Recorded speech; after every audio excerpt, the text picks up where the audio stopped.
Hi hello నమస్తే friends, welcome to my channel step to learn. This is Shravan Kumar. Ekalavya model residential school నుంచి 3400 పోస్టుల భర్తీకి ఒక నోటిఫికేషన్ అయితే విడుదలైందండి. ఈ నోటిఫికేషన్ ద్వారా ప్రిన్సిపల్, వైస్ ప్రిన్సిపల్, టీజీటీ మరియు పీజీటీ ఈ పోస్టులని భర్తీ చేయబోతున్నారండి. ఈ పోస్టులకి అర్హతలు ఏంటి, ఎలా అప్లై చేసుకోవాలి, శాలరీ ఎంత, ఎక్కడెక్కడ ఖాళీలు ఉన్నాయి, అప్లికేషన్ ఫీ ఎంత, ఇవన్నీ వివరాలు కూడా ఈ వీడియో ద్వారా తెలుసుకుందాం ఫ్రెండ్స్. ఇక ఆలస్యం చేయకుండా నోటిఫికేషన్ వివరాల్లోకి వెళ్దాం. నోటిఫికేషన్ వివరాలకు వెళ్లే ముందు నాది ఒక చిన్న రిక్వెస్ట్ ఫ్రెండ్స్, నా ఛానల్ని సబ్స్క్రైబ్ చేయడం వాళ్ళంటే సబ్స్క్రైబ్ చేసి సపోర్ట్ చేయండి. ఈ వీడియోని నిరుద్యోగులకు చేరే విధంగా షేర్ చేయండి. నా వీడియో కనుక మీకు నచ్చినట్లయితే లైక్ అండ్ కామెంట్ చేయండి. ఏకలవ్య మోడల్ రెసిడెన్షియల్ స్కూల్ నుంచి 3400 పోస్టుల భర్తీకి ఒక మంచి జాబ్ నోటిఫికేషన్ అయితే విడుదలైందండి. దీంట్లో ఆంధ్రప్రదేశ్లో కనుక చూసినట్లయితే 117 పోస్టులు, తెలంగాణలో కనుక చూసినట్లయితే 262 పోస్టులు ఈ నోటిఫికేషన్ ద్వారా ఫిల్అప్ చేయబోతున్నారు. మీరు ఇక్కడ చూస్తున్నారు ఫ్రెండ్స్, 3479 పోస్టులు అని. అయితే ఇది 10 రోజుల క్రితం వెలువడినటువంటి నోటిఫికేషన్. ఈ నోటిఫికేషన్ లో 17 రాష్ట్రాలకు సంబంధించినటువంటి ఖాళీల వివరాలు ఇచ్చారండి. అయితే మీరు ఇక్కడ చూడొచ్చు, 16వ రాష్ట్రమైనటువంటి ఉత్తరప్రదేశ్ లో 79 పోస్టులు ఉన్నాయి.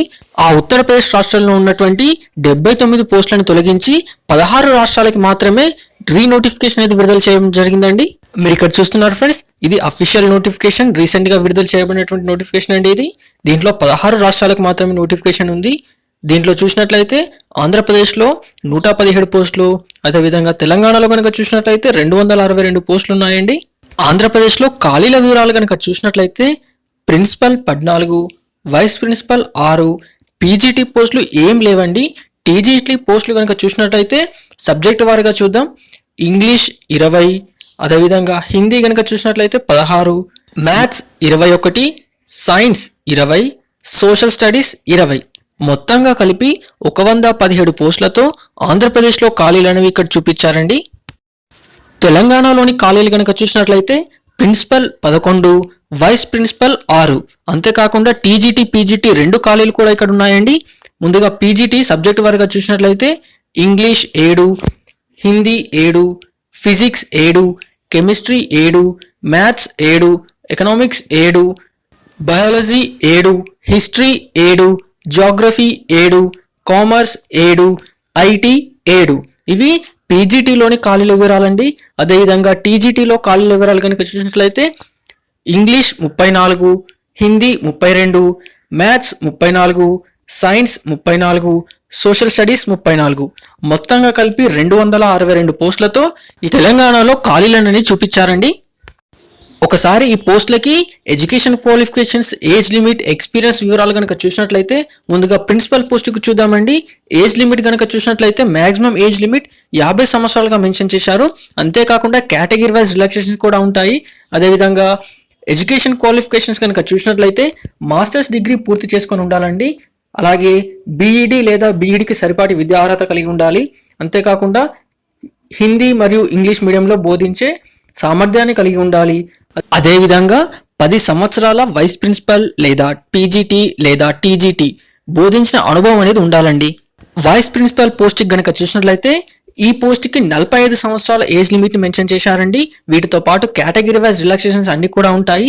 ఆ రిలాక్సేషన్స్ ఎలా ఉండబోతున్నాయి అనేది క్వాలిఫికేషన్ వివరాలు చెప్పిన తర్వాత వాటి గురించి చెప్తానండి. ముందుగా వైస్ ప్రిన్సిపల్ పోస్ట్కి ఎడ్యుకేషన్ క్వాలిఫికేషన్ కనుక చూసినట్లయితే మాస్టర్స్ డిగ్రీని కంప్లీట్ చేసి ఉండాలండి. బీఈడి లేదా బీఈడికి సరిపాటి విద్యార్హత కలిగి ఉండాలి. అంతేకాకుండా హిందీ మరియు ఇంగ్లీష్ మీడియంలో బోధించే సామర్థ్యాన్ని కలిగి ఉండాలి. అంతేకాకుండా 2 years ఎక్స్పీరియన్స్ అడుగుతున్నారండి పీజీటీగా. అలాగే 3 సంవత్సరాల రెసిడెన్షియల్ స్కూల్ ఎక్స్పీరియన్స్ ఉన్న వారికి ముందుగా అవకాశం కల్పిస్తారని మెన్షన్ చేశారండి. ఇది కంపల్సరీ కాదు, డిజరబుల్ గా మాత్రమే మెన్షన్ చేశారు. కాబట్టి అభ్యర్థులు గమనించవచ్చు. ఇప్పుడు పీజీటీ పోస్టుల గురించి చూసినట్లయితే దీనికి ఏజ్ లిమిట్ 40 సంవత్సరాలుగా మెన్షన్ చేశారండి. వీటితో పాటు కేటగిరీ వైజ్ రిలాక్సేషన్స్ కూడా వర్తిస్తాయి. అంతేకాకుండా ఎడ్యుకేషన్ క్వాలిఫికేషన్ కనుక చూసినట్లయితే 2 సంవత్సరాల integrated post graduation course complete చేసి ఉండాలి. అదేవిధంగా ఒకవేళ ఈ క్వాలిఫికేషన్ లేనట్లయితే మాస్టర్స్ డిగ్రీనైనా కంప్లీట్ చేసి ఉండాలండి మీ రిలవెంట్ సబ్జెక్ట్లో. ఈ రెండింటికి కూడా మినిమం క్వాలిఫైయింగ్ మార్క్స్ కనుక చూసినట్లయితే 50% మార్క్స్గా మెన్షన్ చేశారండి. సబ్జెక్ట్స్ కనుక చూసినట్లయితే రిలవెంట్ పోస్ట్కి రిలవెంట్ సబ్జెక్ట్లో పీజీని కంప్లీట్ చేసి ఉండాలండి. ఒకసారి హిందీని కనుక గమనించినట్లయితే మీకు హిందీ సబ్జెక్ట్గా ఉంటే ఏ ప్రాబ్లం ఉండదండి. ఒకవేళ సాంస్క్రిట్ అనేది ఒక సబ్జెక్ట్గా ఉన్నట్లయితే మీరు ఖచ్చితంగా హిందీని గ్రాడ్యుయేషన్ లెవెల్లో ఒక సబ్జెక్టుగా కలిగి ఉండాలి. అలా ఉన్నట్లయితేనే సాంస్క్రిట్ వాళ్ళని హిందీ పోస్ట్కి అనుమతించే అవకాశం ఉంది, లేదంటే ఎట్టి పరిస్థితుల్లో అనుమతించరండి. అలాగే బీఈడి లేదా బీఈడికి సరిపాటి విద్యార్హత కలిగి ఉండాలి. అంతేకాకుండా హిందీ మరియు ఇంగ్లీష్ మీడియంలో బోధించే సామర్థ్యాన్ని కలిగి ఉండాలండి. ఒకసారి టీజీటీ గురించి చూసినట్లయితే దీనికి మ్యాక్సిమం ఏజ్ లిమిట్ 35 సంవత్సరాలుగా మెన్షన్ చేశారు. అంతేకాకుండా కేటగిరీ వైజ్ రిలాక్సేషన్స్ కూడా ఉంటాయి. అలాగే ఎడ్యుకేషన్ క్వాలిఫికేషన్ కనుక చూసినట్లయితే 4 years ఇంటిగ్రేటెడ్ డిగ్రీ కోర్స్ని మినిమం 50% మార్క్స్తో పాస్ అయి ఉండాలండి. లేదా బ్యాచిలర్స్ డిగ్రీ అయినా సరిపోతుంది, కానీ 50% మార్క్స్ అనేది ఖచ్చితంగా మెన్షన్ చేశారు. అంతేకాకుండా ప్రతి పోస్ట్కి మీ రిలవెంట్ పోస్ట్కి రిలవెంట్ సబ్జెక్ట్లో ఖచ్చితంగా మీ క్వాలిఫికేషన్ కలిగి ఉండాలండి. అలాగే బీఈడి లేదా బీఈడికి సరిపాటి విద్యార్హత ఏదైనా ఉండాలని మెన్షన్ చేశారు. ఇది ఖచ్చితమైనటువంటి క్వాలిఫికేషన్ అండి. అంతేకాకుండా మీరు ఖచ్చితంగా సీటెట్ లేదా టెట్ అనేది క్వాలిఫై ఉండాలని మెన్షన్ చేశారు. అలాగే హిందీ మరియు ఇంగ్లీష్ మీడియంలో బోధించే సామర్థ్యాన్ని కలిగి ఉండాలని కూడా మెన్షన్ చేశారండి. ఏజ్ లిమిట్ని సరి చూసుకోవడానికి డేట్ కనుక చూసినట్లయితే ఏప్రిల్ 30, 2021గా మెన్షన్ చేశారు. అదేవిధంగా టెట్ లేదా సీటెట్ క్వాలిఫికేషన్ ఖచ్చితంగా ఉండాలని మెన్షన్ చేశారు. అది కూడా కేవలం టీజీటీకి మాత్రమే మెన్షన్ చేశారండి.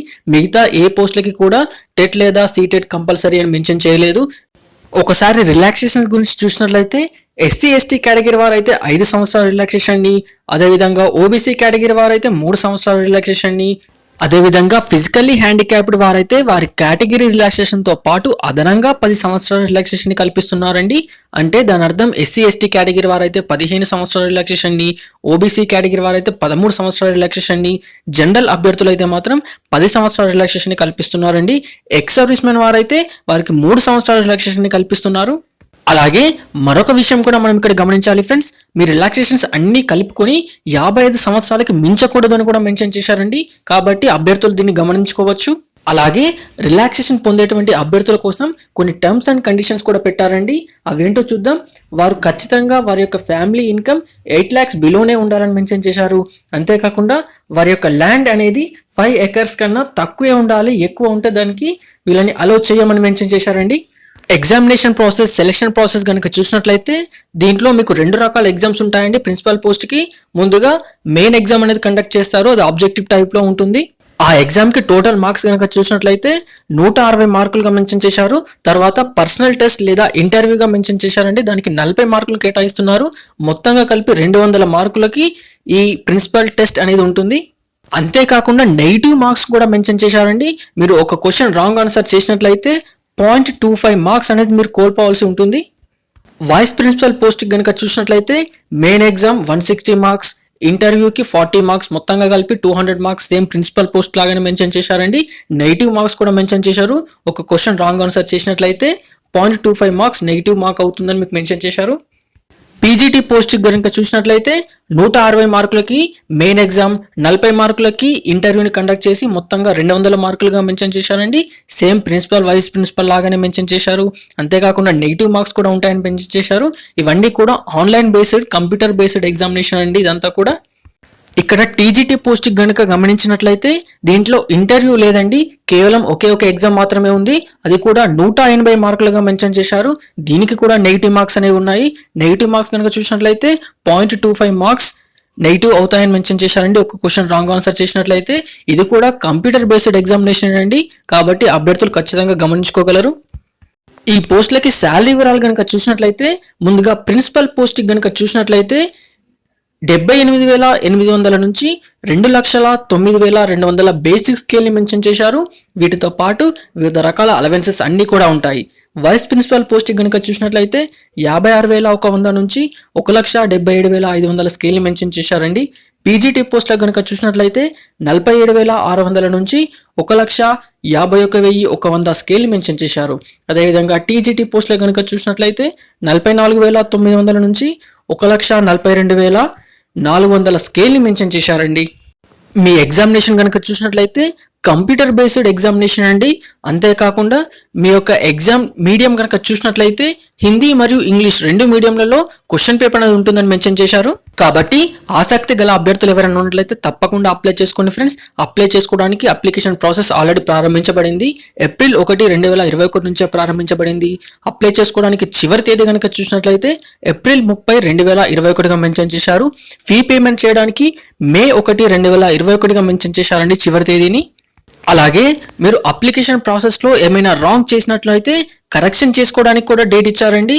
మే 4, 2021 నుంచి మే 6, 2021గా మెన్షన్ చేశారు. అంతేకాకుండా ఎగ్జామినేషన్ షెడ్యూల్ అనేది కూడా ఇక్కడ మెన్షన్ చేశారండి. మే లాస్ట్ వీక్లో లేదా జూన్ ఫస్ట్ వీక్లో ఉండొచ్చని మెన్షన్ చేశారు.